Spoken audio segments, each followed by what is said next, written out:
And we are live. We got to believe post Bravo's doubleheader sweep on a single admission doubleheader. Just an absolutely delightful day here in Metsland. Man, that was nice to see. That was nice to watch. Ronald Acuna still scares the ever-living shit out of me. Austin Riley is basically the anti-Riley Reid, where every time I see him, I recoil in fear. But the this fucking team is different, man. This fucking team is different. We're going to take some calls. We're going to get some cookie meter check-ins. We're going to see how everyone's doing. We already got a full room of people here. I didn't even tweet out the link yet. So shout out to everyone hopping on, getting ready. Everyone is hyped. The chat is fucking fired up right now. Woo! God damn it, it feels good. All right, let me just get my energy out right now because I was bottled up. I had the kids in the house. I was kind of going crazy, kind of had to keep my emotions. This team is different. This team is good. Oh, this feels great. Oh, this feels great. I love you guys. I love this team. I love Buck Showalter. This and yesterday's game still is under protest because Buck Showalter, less than an hour before game time, you suspend a manager. You can't wait a day to give him a fucking little bit of heads up. What a goddamn joke. But that's in the past. That's negative vibes. Today's positive vibes only. Sweep the Bravos. Cookie Carrasco dealing on the mound. We'll get the cookie meter rankings. Pete hitting fuck bombs. We got Drew Smith, lights out again. Edwin Diaz playing the trumpets. New shirts out. Pabs, we'll get the shirts up for the new Edwin shirts as well. So I'm going to stop rambling. I'm going to start getting people on right now. We're going to start it off with Joey Maggs. He was first on the in the waiting room here. Joey Maggs, how are we feeling, my friend? Dude, we're absolutely disgusting. Also, I feel like nobody's talking about how Buck has gone 18. Buck hasn't been there for 2 games. Buck has won 18 of the 24 games he's been there for. That he's winning 75% of the game. He's such a breath of fresh air after I wasn't really against Louis. I thought he was a good guy. I didn't realize until this year how amazing it is to have a manager who actually knows what he's doing. Buck is just in charge. He's always got it going. Also, the cookie meter, I don't even know. Right, tonight was a cookie blessed by the gods themselves because I mean, what else can you say about that? Every inning, the first guy got on, and I thought we were screwed. And then somehow he just danced his way out of it. Incredible. Just incredible. LFGM. I'm going to say, yeah. So do you have a cookie? Let me hear a cookie. If you had a cookie to choose. I know last week you guys were saying insomnia cookies, we're not the best, but I really love the Snickerdoodle insomnia cookie. To me, that is the top tier of cookie, and that's what he gets tonight. Perfect. I love it, Joey. Thanks for calling in. I'm going to say my cookie is I'm going to go a 3-cheat cookie. Tastes good. We love our 3-cheat. Promo code STOOL5. But kind of just I'm what's going on right now? And then somehow you get out of it. So my brain didn't really know what's going on. But you know what? At the end, I just felt good and happy and warm inside. So that's what we love to see. Next up, we're going to go to Liam. Liam, how we doing, baby? LFGM. LFGM. Throw that shirt off. Throw on the shirt. Can you hear me? I can hear you great. Yep. Sweet. I'm feeling great. I love double headers. I just sat at my desk since 3 o'clock. I've been getting a little work done, but a great day. Cookie meter. We got in high school we had on Fridays we would cook Otis Spunkmeyer cookies and sell them for $1. Fresh baked Otis Spunkmeyer cookie today. Where it's not, you don't even know if it's cooked all the way because it's that soft and gooey at the time. That's the kind of fucking cookie we're talking about, right? Yeah, just super chocolatey. Everything was perfect today. I couldn't have had a better day. It was delightful. And listen, I'm a guy who was who did not want to see the 7-inning doubleheaders go away because it's easy. I get my baseball fix, win or lose. You know what's going to happen. We go from there. Today was the most delightful thing. We had a couple of moments, but the bullpen came in lights out when they needed to be. And I saw the stat here, 2 hours and 18 minutes for the second half of the doubleheader by Cookie. God bless that man. That man, I would kiss him on the mouth right now if I could see him. I'd lick him like he was a cookie. I love him. Who needs a pitch clock when you have Cookie Carrasco pitching like that? Oh my God! Who needs a fucking Jacob deGrom when you have Cookie Carrasco pitching like this? Again, the last start wiped from the fucking memory banks.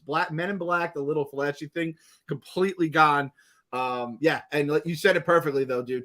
Like once 3 o'clock started, I just sat down, chilling, watching, turn on the TV. This day was just an absolute delight of a day. This day, like the Mets. When was the last time the Mets made your day better? It doesn't happen often. Like even when they win, it's usually stressful, and by the end, you just are like just happy that it's over.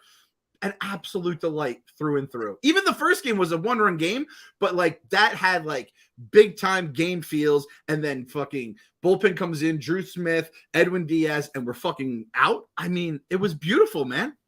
Yeah, you had Drew Smith. What was it? 2 innings? I don't even remember. It was so long ago. You had 2 great innings from Drew Smith. Edwin Diaz slider is just perfection. 2019 Edwin Diaz is just not here anymore. It's beautiful. It's beautiful. I'm telling you, the Canoe thing, Canoe's gone. 2019 Diaz is dead. Jared Kalenic's about to get sent down to the minors. Adam Ottavino threw a pitch that was out of fucking Satan's nightmares itself. It was ridiculous. I don't know if Pitching Ninja threw it up. He had to. It was like the filthiest pitch I've seen all year, and he made fucking Adam Duvall look like a little leaguer. It was unbelievable. I played baseball for 8 years growing up. I got 2 hits total in that time. I don't even think I would have swung at that. Yeah, it was ugly. It took me 20 times to figure out why anybody would swing at it. Yeah, it was. I can't complain about, and the only thing I could complain about was I live in North Carolina and the Braves are blacked out for me. Mm-hmm. So radio broadcast for a little bit, figure out what a VPN is, get that on. But beautiful, just beautiful day all around. Just fucking sit back, relax, dream the dream. 10 games over 500. That's the fucking real story here. 10 games over 500. And as my band's super producer BC said, other than the world champion Braves, 100-win Giants, wild card winning Cardinals, and offensively stacked Phillies, the Mets haven't been anyone good. Oh yeah, and the Diamondbacks just beat the shit out of the Dodgers for a few games, and the Nationals are a pain in the ass. That no one wants to play like Juan Soto. So nothing but W's all around, man. Thanks for calling in. Have yourself a good night. Take a time from the desk now. You're probably a little sore. Pop some Advil, little night Advil. Uncle Clem says some night Advil for my guy Liam here. All right, buddy? I'm going to have to pull a Kyle tomorrow and just walk out the next game. All right.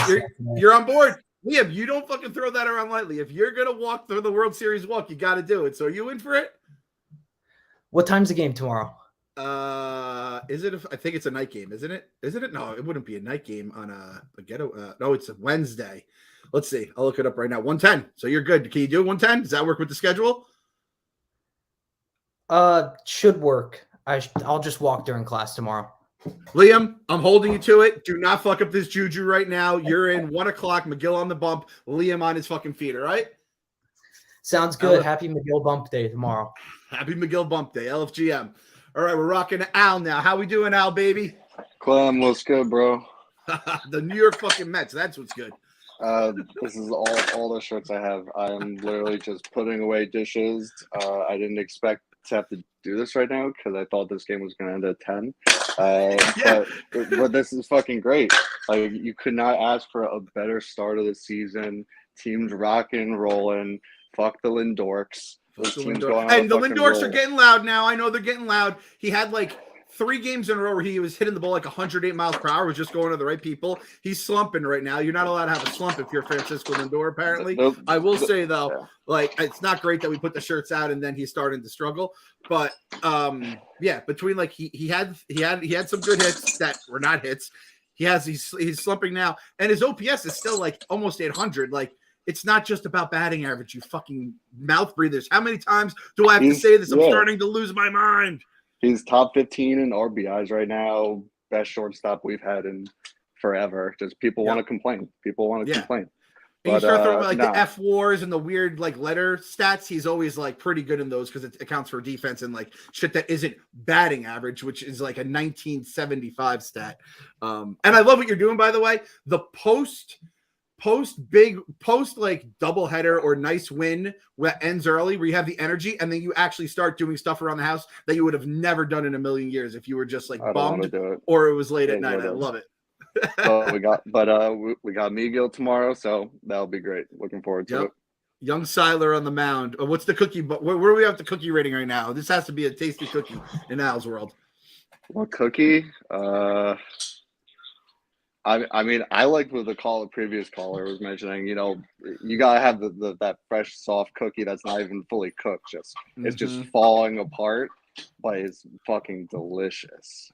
Just melting in your mouth, man. Just you almost taste the butter. I Double love chocolate. It, man. Yep. All right, my friend LFGM. Thanks for calling in. Let's keep it rolling tomorrow. All right. Later. All right, Josh. We're rocking to you now, baby. What's up, Josh? What's going on, Clem? Dude, I'll tell you what. Like, one win feels great. Like in a day, you feel good after, but 2 wins, man. Like it's a great feeling.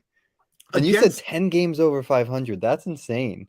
I was going to make some sort of a statement like, you know, I was trying to figure out when's the last time they were 10 games over 500. I don't know if that ever happened last year because it was such a weird goddamn season. But this feels special right here, man. This feels fucking special. Right? I feel like I have this feeling that anytime we lose it's just a fluke. Like we have to lose occasionally because we can't win every game. It's just not fair. And we can't win without Buck. That much is evident, but we cannot win without when they pull the manager 40 minutes before game time too, like that's wild. That made sense last night. Like that's tough. I said it. I said between that, the fucking the ball that should have been a strike that was so bad the umpire apologized after the inning, and then that fucking fair call today. I think Manfred they're trying to like bamboozle us here. They're trying to keep the analysts close to ratings. Just let the Mets fly. Let us live right now. Come on, it's been fucking long enough, right? I mean that Dom strikeout that was not a strike was wild. Like, I don't know if that's where I wasn't fully watching. I didn't get to watch all like 5 or 6 hours of the games today, but I don't know if that's when Scherzer got thrown out or not exactly at that moment. But the umpire, I mean, the umps have been bad all season everywhere. Yeah, it's just been a bad year for sure, for all around. So yeah, I mean their rep is only getting worse, and when you have Angel Hernandez smiling after. He's smiling. He's smiling. Oh, speaking of which, let's go on the NJ tank here. Let's visit that fucking feed of death right now. Yeah, I didn't see it. Did he tweet much today? He did not tweet a fucking thing. He did not. He did not tweet a fucking thing. Will he tweet when the Mets win the World Series? Will he tweet that? No, he does have a nice little thing going with Trevor May. I don't know if you saw Trevor May. Trevor May had a thing. Really? Yeah, where he said some guy was in Trevor May's ass about something, and Frank was like, "I like you, Trevor. You tell it like it is with your injuries." And then the guy said something. The other guy, some other troll said something, and Trevor said like, "Screw you, man. Like fuck you." He goes like, "But anything for you, Frank." So Trevor giving Frank some love was like, "God damn it, don't fucking feed the trolls right now." Of course, yeah. If only he knew. If only he knew. Just another day tomorrow, midday game. Throw it on while I'm working. Can't wait. Looking forward to it. Got some NHL hockey playoffs on tonight, and it's a good night. Yep, as my guy D-Lou here says, this team fucks. Let's keep it rolling. Yeah. Undefeated in series for the season. Let's get 8-0 for win it tomorrow. Yeah, win it tomorrow. 8-0. Let's go Mets. Let's go Mets. LFGM. Thanks for calling in, Josh. Sorry, I'm gonna if I kick anyone out there, the thing is just so we have room for everyone. We got the callers calling in. We're going to Charlie K now. What's up, Chucky? Yo, can you hear me? Kind of. It sounds like you're at a party right now. We're on the 7 trade. Oh, let's get a chant going right now. So, Clem, I don't know why my camera isn't working. But I just DM'd you earlier. I'm the guy with the Canoe shirt. I'm the guy that bought the Canoe shirt today. Yep. Right? So for context, for people that don't know, my friend who's a Yankee fan bought this fucking hat. This Miguel Andujar hat. He's some fucking scrub on the Yankees. And since he bought that hat, the Yankees went 14-3. So I was like, you know what? I got to put matters into my own hands, and I got to buy the most heinous, like, jersey shirt thing I can buy at the next team store with the next team I go to. So before the game today, I went to the team store. I was looking at all the things. I couldn't find anything. And then in the corner of my eye, I saw clearance. And that was where I needed to go. I saw Ahmed Rosario, Marcus Stroman, number 7, the shit he wore in 2019. And then I saw the Golden Jewel, which is this Robinson Canoe shirt. And I needed that. Yes, Clem. That's exactly There what it he is. I got it right here on the screen. So my guy Charlie here bought this jersey with his own hard-earned money. He's wearing a Robinson Cano jersey. $10 on clearance. Listen, I will spend $10 in exchange for winning a doubleheader against the Atlanta Braves every single day of the week, every single day of the year, every single time. And Charlie, what are we wearing tomorrow? What are we wearing tomorrow? The Canoe shirt. And what do we wear every single day as long as the Mets keep winning? The Canoe shirt. That's my fucking guy right there. That's my fucking guy. And Clem, before I get off, I was telling people around me, because there were some people that weren't aware about the cookie meter, and I was telling them my cookie meter tonight, especially tonight when he went 8 shutout innings, was grandma's cookies right out of the oven. Grandma's cookies right out of the oven.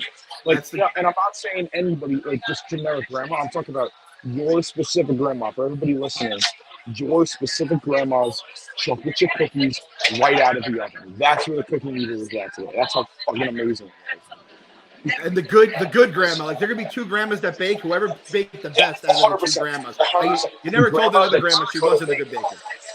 You never told her. How are the vibes on the train? I can't really hear you, but how are the vibes on the train? Everyone fired up? So everybody's like, kind of calm in my like train thing.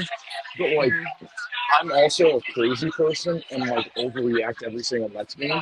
So like I want to scream about beating the Braves twice because I'm an overreactor and I live and die with every pitch. White Sox, I told White Sox Dave, and then I agree with this. We're psychos for that, right? Because that's what we are. We're psychos. Yeah, we're crazy. We're the bottom of the barrel. That's why we fucking all unite around porn stars and fucking Juan Uribe's cocaine dick. That's a beautiful thing. I told you I couldn't. The reason why I'm not there's one reason why I'm not a 128, and it's because I just could not be able to explain that shirt to my parents when it showed up like on their doorstep or something.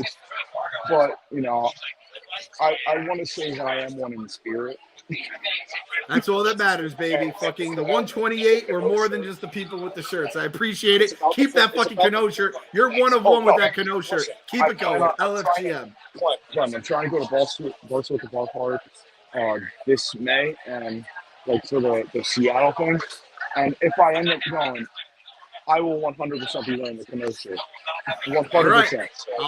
I'll spot you from a mile away because there's no one else in the fucking ballpark or the goddamn state that's wearing a Canoe jersey right now. I love it, man. Thanks for fucking keeping the mojo rolling, and fucking I'll see you in it tomorrow. You send me a picture. Hit me in the picture tomorrow, baby. LFGM, let's go. 10 games over 500. We're rocking it, Joey. Now, how we doing, Joey? Joey. 3. All right, we lost Joey here. Max, you're up next, baby. How we feeling? How you doing, Clem? That shirt right there. They'll be wearing that in fucking Mets colors by the end of the season. A little champion shirt. Yeah, I hope so. You ready for Thursday going into the multiverse of Metness? Fucking throw some magic in my fingers. We were gonna have a watch party on Thursday originally, but some logistics, I guess we couldn't figure it out on time. We're gonna do a bunch of watch parties this year with Coors Light. We did one for the console party at the end of last season. It was very last minute. These things will be planned out, as well as Barstool planned stuff out. But it was Cinco de Mayo, which is a little bit of a risky thing to do, a party on Cinco de Mayo. Everyone's had their margs. I wanted to eat my weight in chips and salsa, so I didn't really know how it was going to work. But I am very excited for the multiverse. We are in the good multiverse right now of Metness. This is the happy place, the place that we thought could exist if we ever could just get the Wilpons the fuck out of our lives. I mean, sweeping the Braves in a doubleheader. I don't know if it's ever been done by the Mets, at least since like the Braves became absolutely like a dominant franchise back in the day. But it's the first time I can remember, and it feels fucking awesome. Yeah, no way. I mean, I saw something today about that ball down the line that was foul in the first game.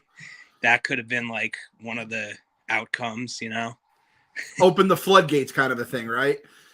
Yeah, like just thinking about like the multiverse and all that shit. I listen to you a lot on my mom's basement, so I appreciate that, my friend. I appreciate it. Robbie already saw the movie too, and Robbie said like awesome. He's like He said it was a great movie. He said it does have like a little bit of a horror element to it, which is kind of weird with Marvel. But I know they'll crush it. But he said like just a good movie that's like self-contained. It doesn't feel like it's bleeding into other stuff. But I do think he said it's going to impact, all the other shit here. So right, yeah, just open the whole thing up. Fucking Marvel stock on the rise, Met stock on the rise. My life is on the rise right now. That's what we do. Are cooking. Yeah. All right, my friend. LFGM. Thanks so much. All right, we got the cookie meter. We have the cookie queen right here. What's going on, Jillian? How we doing? Hey, speaking of cookies, I've decided I have to make blue and orange rainbow cookies. It's happening. I'm not sure exactly when, but it's happening. I'll tell you when it's happening. At a Barstool birthday? Well, that would be nice. That would be ideal. I was going to say, when a Cookie Carrasco's next, you got to do it where it lines up with Cookie Starts, obviously. Yeah. You got to do so. Jillian here was nice enough. She makes her own homemade rainbow cookies, which, I mean, just saying that is like, oh my God, just melts my fucking heart. And I tried them at a Mets game once. So now you're going to rock with the orange and the blue, which always fucking, I remember I saw the Irish flag ones and I was like, that just feels wrong. Italian and Irish have been, fighting for years over stuff. It feels like an Italian cookie thing. Yeah. So you got to do it for a cookie start. If it lines up with Barstool, the ballpark, even better at this point. I mean, when I make them, it makes a whole bunch of cookies. So I can probably get 2 starts in. Yeah. Barstool ballpark. I love it. I love it. Is that like if you were saying your cookie meter, would you say like the rainbow cookies are like the top of your personal meter? Absolutely. I love cookies. And I have just on the topic of rainbow cookies, when people ask me, "Oh, are those the cookies that have the M&Ms in them?" I'm like, "No, those are M&M cookies. Those are not rainbow cookies." People say that? I've heard a person say that, yeah. Oh, that's a person who is just is that a person of culture, as they say. For the record, as of now, Cookie Carrasco is starting the next Barstool at the ballpark, which, I mean, hey, that actually might be a problem here. If he goes another 2 hours and 18 minutes, we're going to have to get our drinks down quickly to get our money's worth because this was an absolute delight. All I was thinking today is Kyle has his walk, World Series walk tomorrow.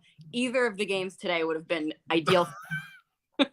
He is so fucked tomorrow. There's no way in hell that, like, I know enough about baseball. Even on like a 1 o'clock game, there's just no way this is going to be easy. I don't know what's going to happen. Like a rain delay or something like that. But it is tomorrow, actually. I am kind of praying that Kyle does get like one of these single admission double headers. So then like he goes if we can go viral of him like fainting on the treadmill and getting like bashed against the wall, not hurt, but just something that we can all laugh at, right? Yeah, of course. I love watching.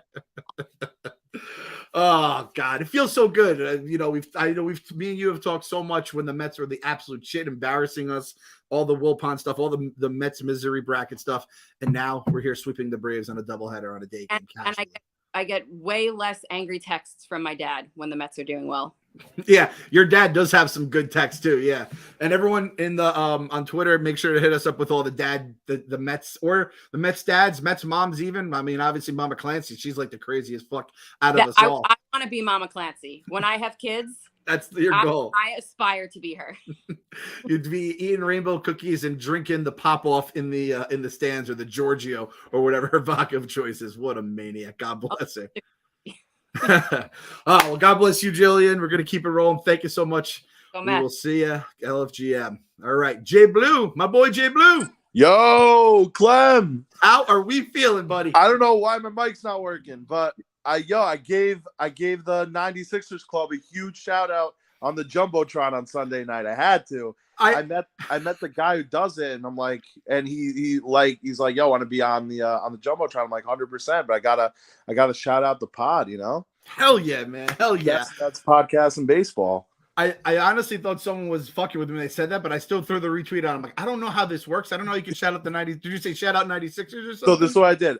People like didn't really like understand me. So, but like I could DM you the video if you want. I'm like, well, first I love Gary, Keith, and Ron because, you know, for everyone who's stuck out there watching the ESPN broadcast, so I had to give some love to the booth. And then I'm like, just like we gotta believe 96ers club, we taking the over, baby. It was like over under half a wave during the game, so you know, had to take the over. I could DM you the video if you want, and Man, definitely do, man. I fucking loved it. I was like, how do I ask for someone to send me the video? I don't know who else had it, but if you had someone recording, for sure. I did. I'm trying to think, like, what are we at right now at this pace? I mean, obviously 112. 112. According to Tacoma, I love it. He puts the pace under every tweet. That's right. Does he still do the emoji? I always love the emoji as well. 100%. And the emoji. That was always my favorite thing. I remember I was going to do that once as like, I was just going to do like the Mets game in an emoji form. And I saw Tacoma and he was doing it for fucking like months at that point. I was like, son of a bitch. That's a good goddamn thing. He's an OG. He's an OG, man. I'm a big fan of Tony D. I want to get him on the pod. That was I was about to say, you got to get Tacoma on the podcast. That was someone that we had pretty early want to get him on the pod, but obviously it's been such a crazy few years, and then we've moved. I mean, you guys got Pete. Like, yeah, we got Pete and Mike Piazza out of the fucking blue. Oh yeah, Piazza. That interview was electric. I loved that video. I had fun. It was a good time. We have to do it again though, because there was so much more stuff we wanted to touch. It was really I mean, you guys, shout out to everyone who listening and watching who deals with all the tech issues we've had. We're getting better. I will say that. And Mike was in the middle of Italy with Italy internet that kind of like flaked out a few times, and we did as good as we could. But I could tell he plays ball a little more than I thought he would with some of the questions. So I'm like, oh, we can kind of like, we can start stepping in some, he wasn't like, he was giving you guys like whatever you wanted to. Like, no, he doesn't, he's not holding back. And why would he? Like, what does he care? And that's exactly it. We've dealt with so many current players that they have to be guarded, right? Because you're going to see this guy in the locker room or whatever. You don't want to hurt your brand. Mike's like, fuck it. I'm rich as shit. I have a beautiful He's life. living in another continent. Yeah, what does he care? You know? He's working for Team Italy. He doesn't even work for like a Major League Baseball team. So he really doesn't give a fuck. He's good. Europeans, they don't care what you say. Say whatever you want to them. Exactly. And by the way, listen, like we're talking about these Mets, this team is unlike anything we've pretty much had in a long time. I'm a student at Queens College, and like I got to tell you, the atmosphere is incredible. Everyone's wearing their gear all the time. Students, teachers. You talk about living in the moment. Doesn't get any better than this. I fucking love to hear that, man. Again, as an old that's here in the burbs comfortably, and I'll see a couple Mets fans here and there. That's about it. Obviously, go to the games, but I was in Astoria in 2006, and you felt the vibes. You saw the orange and the blue around, and you start seeing the rise up. Love to hear that it's coming back again. And absolutely, this one should stay. God willing, this one should stay. Win tomorrow. Also, like, I don't know what the deal is with the rain. By the way, you know what was crazy about like this game? Watching on the broadcast. What's that?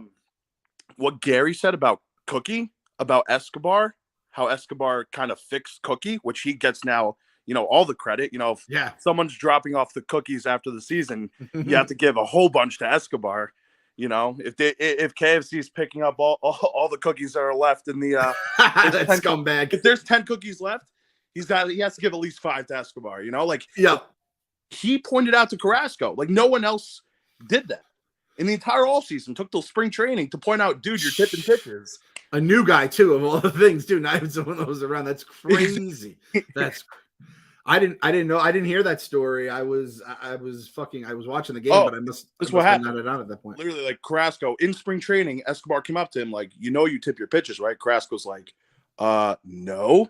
He's like, yeah. When you throw a breaking ball, you move your fingers. No, when you throw a fastball, you move your fingers, and when you throw a breaking ball, you don't move at all. So people are lighting you up. And then he went back and checked film, and lo and behold, yeah, he was doing that. So he completely cut it out and fixed it.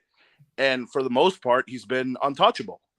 Dude, Escobar is going to be one of those guys that, like, at the end of the season, you're going to, like, read about how he won team MVP. And then people who aren't, like, big, they're going to be like, how you win team MVP? Like, Pete led the team in home runs. Lindor wins a gold glove, blah, blah, blah. This guy, Cy Young. And it's like, no, because shit like that is like and again, Kevin said it best. And I think we all agree. When Escobar comes up to the plate and he swings that bat, you just like, I feel all right now. Like, I feel safe, where right.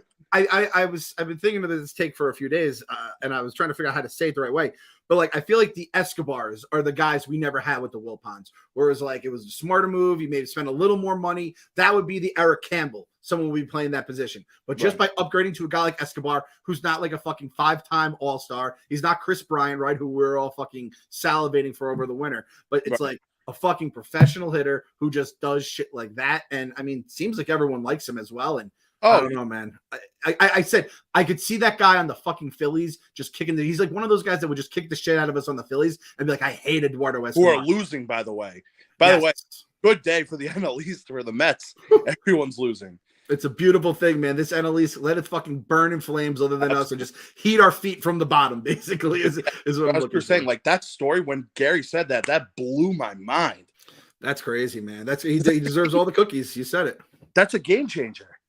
Yeah, absolutely. That's like more than like one start per 5 days, because that saves bullpen. That saves, like it's huge. Stuff like that has such a ripple effect. And like you said, for the bullpen today, Ottavino an inning. Drew Smith's gonna be unavailable tomorrow. 2 innings today. By the way, Drew Smith is like achieving, like, you're talking about Travis, my guy status with KFC. Yeah, Drew Smith, he's kind of there. Like, he's the next guy up when it comes to being like a my guy kind of guy. This the way I feel about him is the way I felt about Lugo before Lugo season when I took him. You know what I mean? Like, it's that's the guy I have the most. I was faith thinking in. more. He's our loop for this year. He's this loop. Yep, for sure.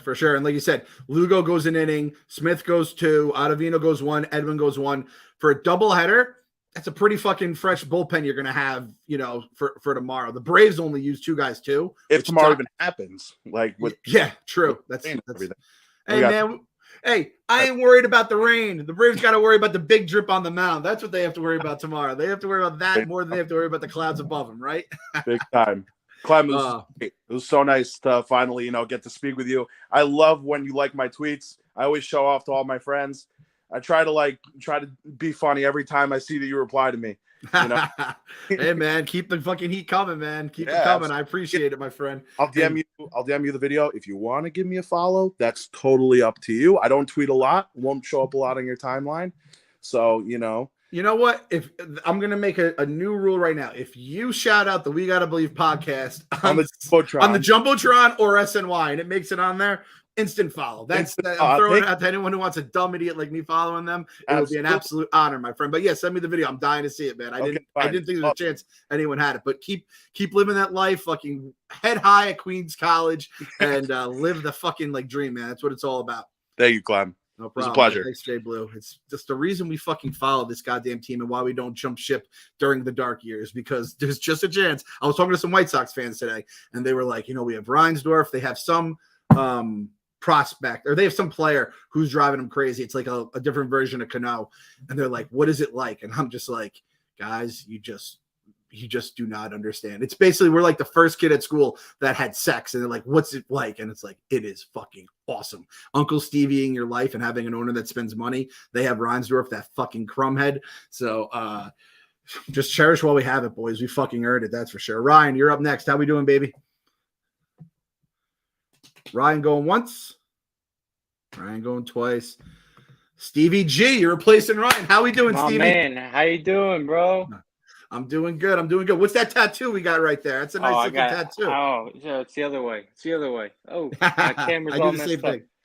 But hey, I'll tell you, I'll be honest with you. Tonight, so after the first game, I was like, all right, we got one.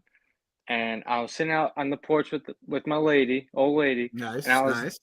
And I pulled, by the time I pulled the game, I was like, it was Carrasco in the 7th. And I'm like, initial thought, I was like, was he hurt? Is he pulling out of the bullpen? Like, what's going on here? And dude was pitching. He was pitching a gem, and my mind was blown at the time. Like, I was just like, this is not the Mets I'm used to. This is not the Mets. This is not Mets team I'm used to right now. And we're in May. We're an April team. Yeah, exactly. We're an April team. We're 10 games up, 10 games over 500 in May, 4 games up. I just need the Marlins just to fade a little. I let everyone be around 500 just so I can chill with them. If you agree with me, every year it seems like the Marlins, they play like it's the World Series against the Mets every year, no matter what, and it fucking kills me. It's the worst, man. It's the worst. And I hate it. And they can keep pace with us even when they have shit guys who are just young guys. But once they start getting some players, like it's the worst, man. I fucking hate that Jazz Chisholm has to be like a rival of ours because he's so fucking cool. He's so fucking awesome. He's gonna murder us when we have to face him. Oh, I'm not looking forward to it at all. I'm watching all the highlights. I'm like, oh shit, we're fucked. Exactly. Everyone like the coolest guys in baseball, Jazz Chisholm, fucking Ronald Acuna is like the guy. He's like, I can't put him on this level, but it reminds me of Griffey, where he just looks cool. Everything he wears looks so fucking awesome, and he's so terrifying at the plate that like I just freeze. Schwarber, I love that guy, and it's Juan Soto. Everyone in the goddamn NL East is so cool, but you know what? There's only one team above them all, and it's the New York Metropolitans. I talked about infrastructure. Everything changed, Uncle Stevie. Everything's going to be better and different. Even now, I'm still just like, holy shit, this came together really quick. It is, and like the thing is like, the fucking you said Kyle Schwarber, and my heart, I was like, God damn, dude, I just hate hearing that fucking name. Austin Riley and Kyle Schwarber are just motherfuckers. Like just mad killers, man. Yeah, that's another thing is just like, I mean, Mets are fucking doing great right now, but no matter like we've been winning all these series and everything. Anytime we get killed, it's just old Mets that are just kicking our ass though. Like Darno, fucking not Schwarber, but you know, he's just another guy. It's like, come on, man, give us a fucking break. Fuck them all. Fuck Travis Darno. God damn it. I was hoping we were gonna run wild on him. He didn't do shit for us and all that. Yep.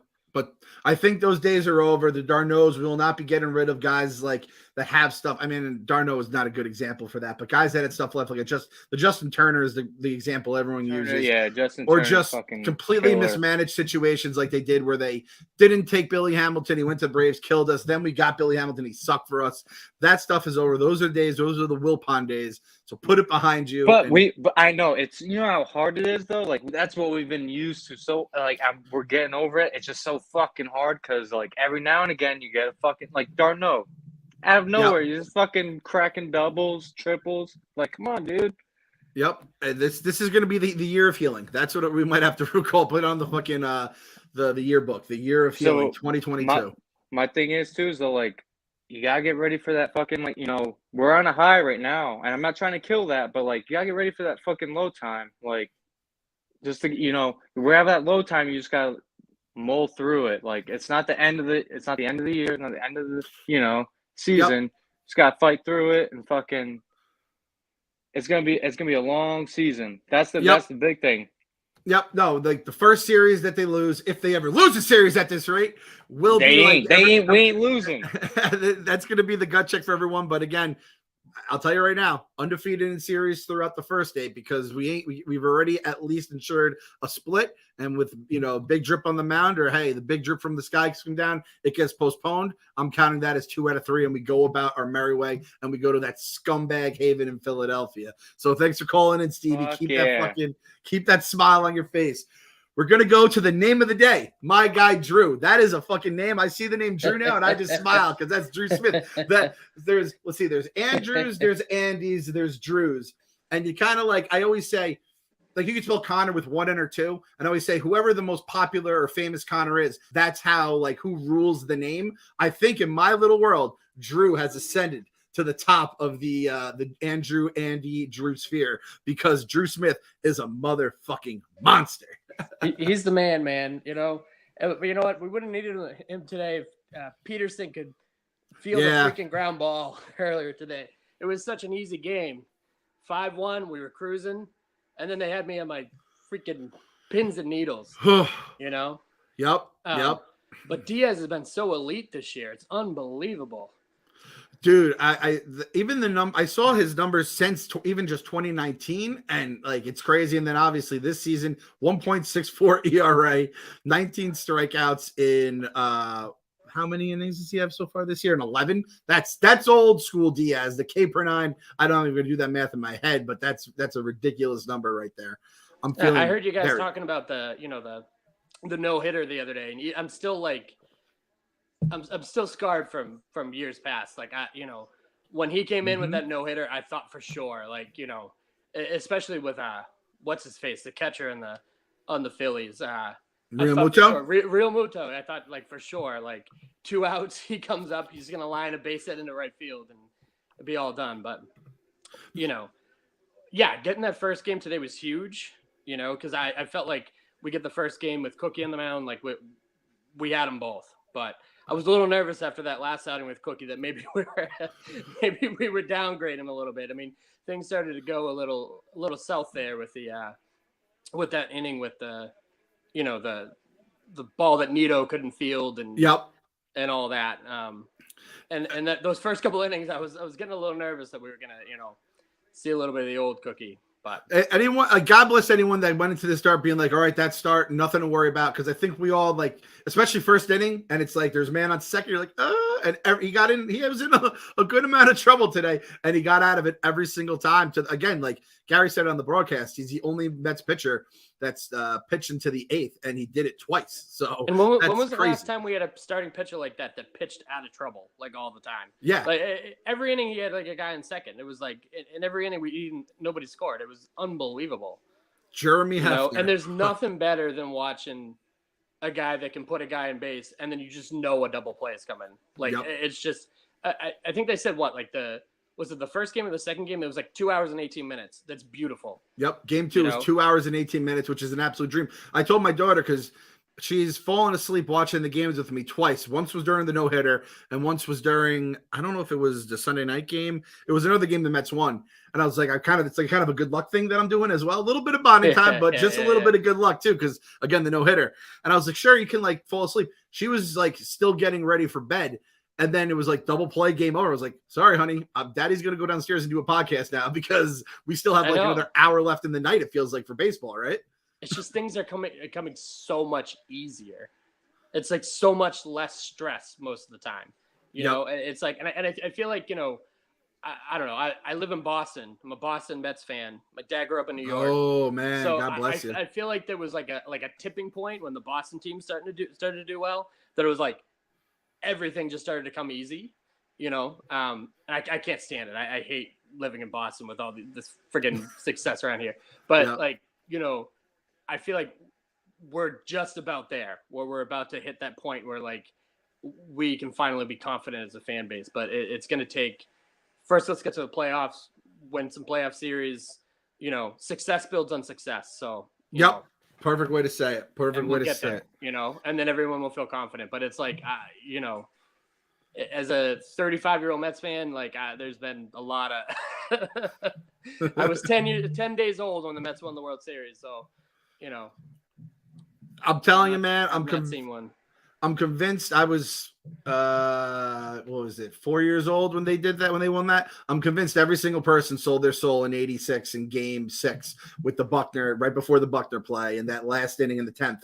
They're like, all I need to see is one, and I don't care what else happens. And we've been living with the pain of it since, and the misery. So, and the only thing that could do it was Uncle Stevie's money is the only thing that could save us from it. And like my guy Bob King just said here, this is the first time I've never felt nervous watching Mets games. Like this is what I felt like in '06, where it's like we should win today. Yeah. And if we lose, there's probably a very good reason for it. And it's all right. We're going to come back tomorrow. And like you said, that first game today, where it's like, you could very easily lose 2 in a row. No one will blame you. It's, Peterson on the bump.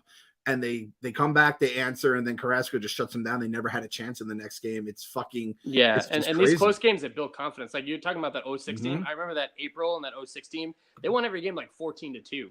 Yeah, it was like unbelievable. I mean, it was over by like the third inning. So it's not quite that, I feel like, but it's I don't know. Every time we win these close games, I'm still a little scarred by last year when it turned so quickly with all the close games. It was like all those 1-run games we won, and then we like lost like our last like 10 in a row or something. But last year did a number on us, and that's the thing. Like to be fair, there's going to be a lot of like some people are already probably in like a new place with this team. Some people are getting there, and there's going to be people that are going to be there, not going to be there until like September. Yeah, but I hope. Like again, 2022, the year of healing. By this year, we stop being scared about the stupid shit. It's still gonna pop up from time to time, but like don't expect the bad things to happen. Right. I think we need one more bullpen arm, and then I'll feel good. Like, Yep. just one more. You know, especially with May going down too. Like that is a spot in the bullpen, especially because other guys are going to drop. You do need to fix that if we're not going to get what we wanted from him. Even though it was just triceps inflammation, just seems like something really is fucked up with him. I know. Right Did you now. see that clip with him yelling about how bad he is or whatever? Yeah, I'm so bad right now. Yeah, that was tough, man. Yeah, we know, Trevor. Well, I'll Yep. leave you with that. Hopefully my namesake keeps it up, and we don't need that bullpen arm, and Stevie will maybe buy us one, but I don't want to trade any more prospects. So I love you, Drew. I love your namesake, Drew Smith. I love everyone. Shout out to the Drew contingent of the world, baby. We love you. Anthony, we're gonna go to you. You're my closer here. There we go. I got my son AJ, Anthony, and we got Tony here. We got a Jets jersey. Yeah, Zach Wilson, baby. Oh, Zach Wilson is good. Here we go again. Listen, I know you're a Giant fan. Listen, don't worry about it. Listen, all my cousins give me shit about being a Jets fan.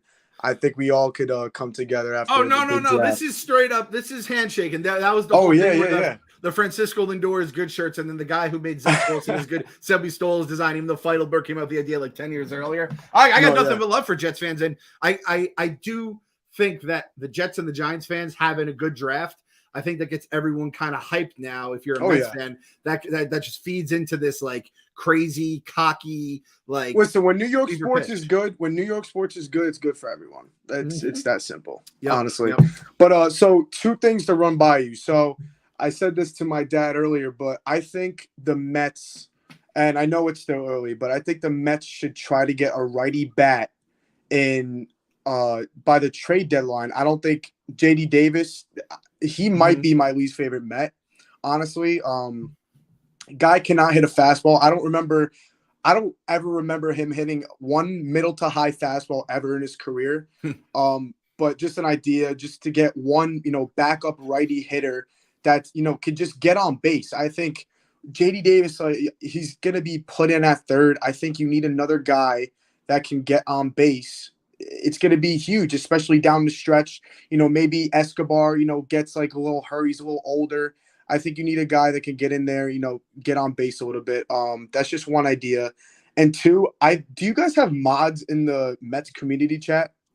Yeah, man, we moderate the shit out of it. I know people complain a lot about it, dude. We are working overtime. I'm thinking about it. We just created a almost 6,000 person message board overnight, and I didn't even know I had moderator privileges. I've kicked out like 10 people, and I know Phil and Kyle are on it. Now there's also people can now flag things, and then we see them. So if you see shit, just flag it. But yeah. So long story short, there is some fucking wild stuff going on in that literally message board. I literally can't take it. Like there was like a message like 10 minutes ago about like Marte and Lindor, like the batting averages and shit. And someone was like, "Oh yeah, like don't be mad because Robinson Canoe, but like you have to be like wary about Lindor and Marte." And in my head, I'm just like, I was like, how are these people just coming in here like talking shit? Literally a month into the season, like. Lindor literally batted probably like 175 at this point last season, and he's batting 155, and it's like a whole big thing. I don't know. I just think people need to shut the fuck up sometimes. But you said it. Shut the fuck up. Those people are Franks. Listen, there's Frank the Tanks in every fan base, and it's crazy. There's more in our fan base than any because we've had such a wild, crazy, fucked up like history, especially recently. So we're gonna have a lot of those. The Mets community, it has kind of opened my eyes to just how people like. I think we're almost at the point, almost 8-10 games above 500, where we stop complaining about the fucking lineup every day. It's like, come on, guys. No, I know it doesn't fucking matter. It's at this point. I don't think you could really complain anything about this. Like lineup at all. I mean, the only one thing I would complain about, I just have a vendetta against JD Davis. That's just me. I think that first season he did really good, and then after that he has not been good hitting at all. Like sure, he'll get a few hits in there, James McCann tonight style, but other than that, I don't know. I just think he's I think he could be an okay trade piece, but that's just my opinion. I don't know what you guys think about him. I don't know. That's just me. Well, I will say this, and since this is a safe space, me, you, everyone in the chat, everyone in the chat, I can now see the chat. I logged in, so I can see people's comments now. Safe space.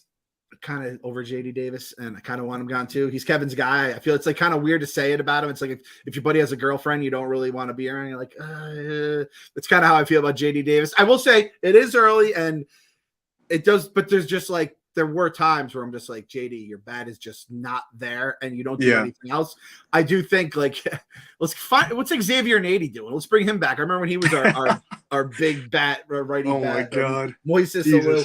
But That's it fucking... does like I'm just looking at what we have right here on the roster, and like bench bats that are righty. It's like Jankowski plays a different role. He's a defender. He's a speed guy. You're not looking for him as a bopper. There's some, we got some lefties. We have switch hitters, obviously Escobar and Lindor. But like that righty bat, that's basically your thumper. We like that's JD's role. Is he going to do it? I don't know. But the only reason I bring it up is because the Mets. I mean, again, month in, but the Mets have universally been struggling with lefty pitchers. So especially with the Braves, that the majority of their bullpen is lefty pitchers, and down the you're gonna have to hit lefties. And like just an idea, they have to get a righty that can hit lefty pitching. And I don't know one off the top of my head, but there has to be someone out there that's just like a pure on base percentage guy that's a righty that can actually hit a fucking fastball down the middle. But I don't know. Exactly. But I mean, the best thing about this team is the fucking starting pitching. It's not even close. Like the fact that our fourth at this point, Carrasco is going to be our fifth starting pitcher in 2 months. I think DeGrom comes back after the All-Star break. That's just my opinion. I don't think they should bring him back. I mean, unless McGill, God willing, please don't. The old ways, pitchers get hurt. But if everyone stays healthy, if Carrasco could be our fifth starting pitcher, holy shit, man. This team is in for a long fucking ride. But Clem, I've been watching them. Since 2017, I've maybe missed about 10 Mets games. So I know this team inside and out. So it's going to be really tough for me to get over like the no injury thing by the All-Star break. But I know this team right now is different. I love how you guys say that. Just it's really hard. By the All-Star break, I feel like we'll know what we're at. But I think people just need to, settle down with the Lindor and Marte hate, because it's fucking annoying at this point. It's really bad. At this point, I just tune them out, and you can't even go on there. I go on there for to see if anything I missed during games, but if you're watching during games or again when the lineups come out, it's not even worth your time. But I'm with you on the righty bat. Again, we'll give JD some time. We'll see what happens, but no, I'm with you 100%. And listen, this team to have DeGrom go down to God knows when, and to lose Taiwan. And during that time, not only did we stay afloat, we didn't miss a beat. And now Taiwan's back. And I mean, he looked pretty fucking good on Saturday. If he's back, you're going to have other things pop up. But to know that this team handles adversity as well as it does is exactly. And Jeff McNeil, man, holy shit.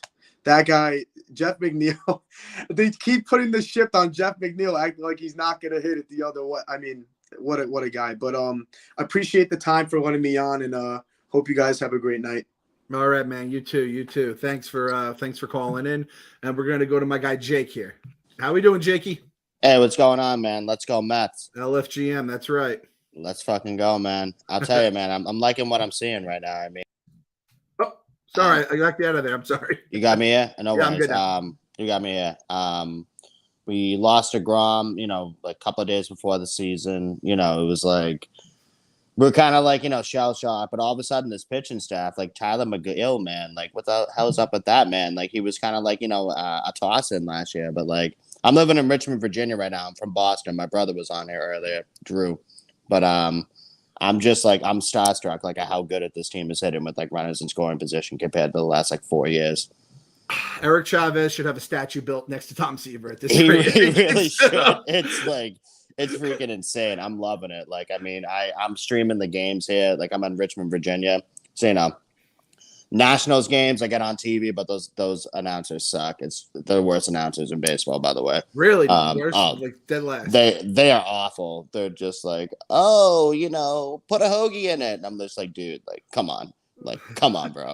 It's not close to, Ron, Gary, and Keith, but it's I'll tell you, man, it's fun. My father's been a Mets fan like his whole life. Like, you know what I mean? He raves, 69, 86, he talks about Gooden, but it's like right now, man, I mean, I like this Kana signing, I like this Marte signing, of course, Scherzer. I was, salivating from the mouth when we got him. It's insane though, but let's go Mets, I'll tell you, man.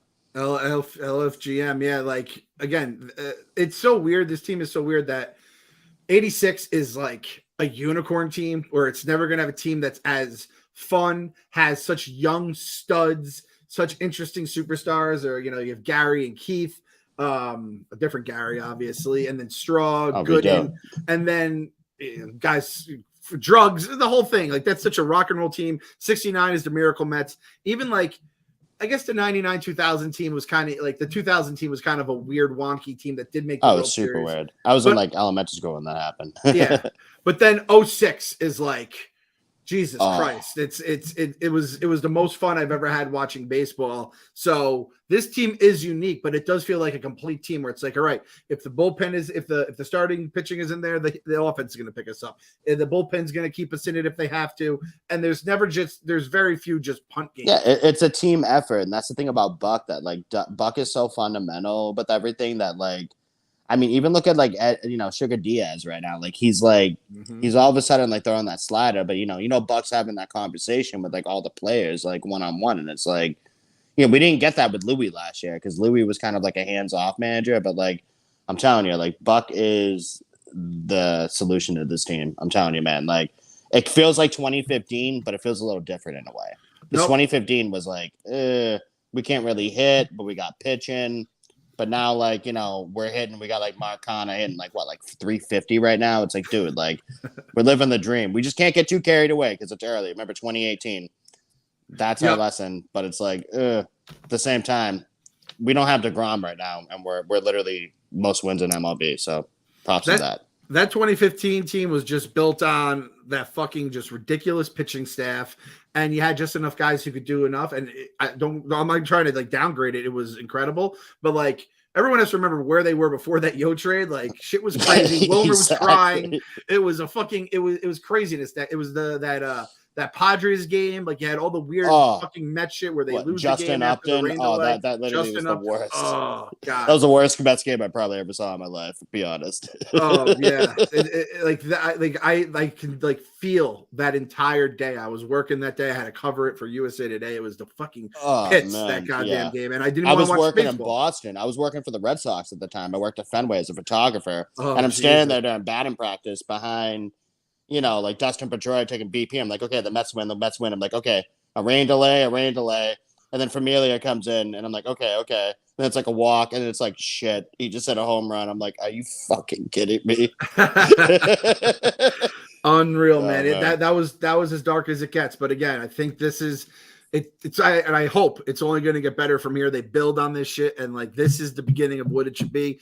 Buck it is. Just makes such a huge day. He really is. The secret sauce is having, and again, going from nothing against Rojas, a lot of stuff against Mickey Callaway. Nothing against Rojas seemed like a nice guy, but a complete different round. This is like the Wilpons just never hired a guy like Buck. That just wasn't their thing, was to hire a guy. Fuck the Wilpons, And a guy like Buck wouldn't want to work for the Wilpons. He's smart enough. Yeah, exactly. So they're fucking gone. Stevie's fucking in. And it's new times for the blue and orange. I'll say that. New times for the blue and orange, baby. You said it. That's what I'm saying, dog. That's what I'm saying, big dog.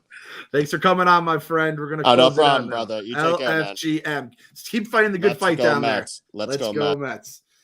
All right. So that was fucking doubleheader sweep edition of We Gotta Believe. I did not see that coming. Pavs. Talk to me, baby. How you feeling right now? What's going on, Clem? I got one thing that's been on my mind after watching Scherzer get kicked out of the game. It's like last year. Like I forgot to mention that. Thank you. I forgot about that. Like last year, even so now, like I love DeGrom almost like in a weird way. Like I shouldn't love a grown man as much as I love Jacob DeGrom. But with him being gone and Scherzer getting kicked out of games playing the way that he is, it's almost like when you go to college and you leave your girlfriend and you meet a new girl and she's just like, she's got that extra flair to her. Like I almost feel like I'm cheating on DeGrom with how much I love Scherzer. Seeing him get kicked out of that game, it's just been, I mean, he's the guy that we've needed for years now, for years. So much, man. I mean, how many times, like, obviously we love Jake, but Jake's the quiet guy and, you know, all that kind of stuff. And then you had all just the dick, you know, like, say you want to say about, like, them as pitchers, but, like, Harvey and Syndergaard were not that dude, right? No, that just was not their style. Syndergaard gave me a weird vibe at times. I was never a big fan. Yeah. I'll tell you, when Syndergaard fucking canceled on Kevin and he said he had got into like a car accident or something like that, he was supposed to be on KFC radio back in the day and just straight up like lied through his teeth. From that point on, I was like, they're sus, a little sus as the kid. Do the kids still say sus? Tell me. I use sus every day. All right, thank God. All right, I need to stay in bed involved with the youth. But yeah, you nailed it, man. Like a guy like Scherzer, that's the kind of shit. And I guess we're giving Buck a lot of the credit, but I do think the veterans we brought in have to be a big, like fucking like you look at fucking Mark Cannon getting dressed looking like a librarian at his locker. Like that doesn't have to bring some sort of sense of professionalism to the locker room, right? I mean, they're fired up. Marte, like that first week when he was halfway out the dugout, Scherzer getting kicked out. I mean, we brought in veterans that just want to play, they want to win, and it's great to see. It really is. Eduardo Escobar, again, I didn't hear that story about, you know, fixing Carrasco. I didn't hear that. I didn't hear that. That was pretty cool. That was fucking awesome. So yeah, like again, it's a team of professional hitters. Other than Robinson Cano, I could just wipe that last part off. It's a team of professionals. That's basically it, from the pitching to the bullpen to the hitters and everything in between to the coaches, shit, and to the fucking owner who's a fucking billionaire that could just buy out $40 million contract without thinking twice about it. So a lot of badasses on this team. A lot of badasses on this team. I'm feeling so fucking good. Do you think we're going to get one in tomorrow? Have you? I just checked. It doesn't look great. Okay. Yeah. I have to admit, I'm a little bit ashamed as like the old and the most tenured dad of this podcast. I should be all over the weather. I should be telling you guys the weather. It's not good job by me right now. We're looking at 80% chance of rain tomorrow. And when it just says rain, it doesn't say like light rain or scattered. It just says rain with the big R. You're like, fuck. And I got tickets, so I guess I'm not going. So. Oh, son of a bitch! Yeah, rain during a day game. That would have been a nice game too. You know, going for the series win on a 1 o'clock. You don't really get 1 o'clock Wednesday games all that often. Nice. So, all right, give me what's the Pavs cookie meter at right now after this one? I got a Tate's cookie. Ooh, all right. Yeah. Oh yeah. Tate's cookie. That's my go-to. That's something that I'm comfortable now with. Like, you know, it's not sexy, but I think it's something that's going to continue to get the job done every single time. Yep, exactly. You know you're getting, and that thing that's versatile too. Can survive a dunk in the milk despite being thin. That goes a long way. We got Josh Wolf and Bob King in their chat saying rain stops between 1 and 2. Right. So I mean, do you go to the game in that scenario? You going and you praying for like you know? I don't think I'm taking a chance because I know we got to record tomorrow, but for KFC Radio. Yeah. So I was only going if it was a for sure thing. So I'm probably opting out. Somebody got me tickets. Oh, nice. I'm probably opting out if there's a chance. Yeah. Well, you got to root for the rain out then, so that you can get those tickets. I remember one time I got tickets at ESPN. They were like crazy. They were like $200, $300 tickets. I had a bunch of them. I had like 2 or 3 or 4 of them, and the game got postponed. So they're like, you get whatever the tickets are worth as a credit. And since I took the tickets, I bought like my entire next season worth of tickets in the fucking, you know, upper deck, thanks to that one rain out against the Colorado Rockies. I'll never forget. I was like, I don't give a fuck about it was like Carlos Gonzalez on the team was the only guy that was like, I wanted to see. So, all right. So I guess we're going to hope to get the game in.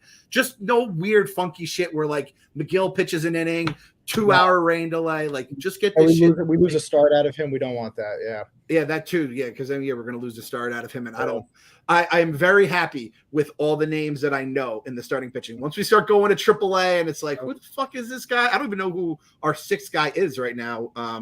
If God forbid something were to happen. So I guess there we go, Pavs. I'm feeling good. You're feeling good. And everyone in the fucking chat and everyone who dialed in is feeling good. So I think this is the happiest I've ever been. And it's only May. That's fucking beautiful and sad at the same time. That's life as a Mets fan, beautifully sad.